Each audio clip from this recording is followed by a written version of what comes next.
যারা প্রবাসে আসছেন, মা বাপ থুইয়া বউ থুইয়া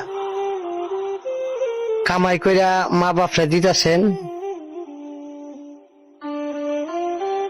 মাস এক দেওয়ার পরে যখন আপনি অসুস্থতে অ্যাবসেন্ট কইরা কাম কাজ কম কইরা কম পাঠাইছেন, তখন ওই বাপ মার কথাগুলি শোনা যায়, বউর কাছে জোলা করে।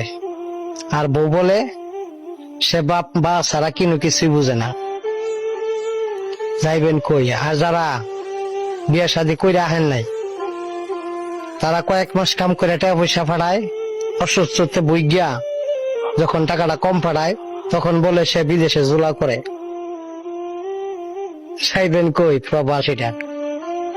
যন্ত্রণা মানসিক শারীরিক চতুর্দিক দিয়া শুধু এই প্রবাসীর বেলায়। ছিলাম তখন ভালো, যখন হইলো আমার জন্ম, মাথায় বুদ্ধি ছিল কম।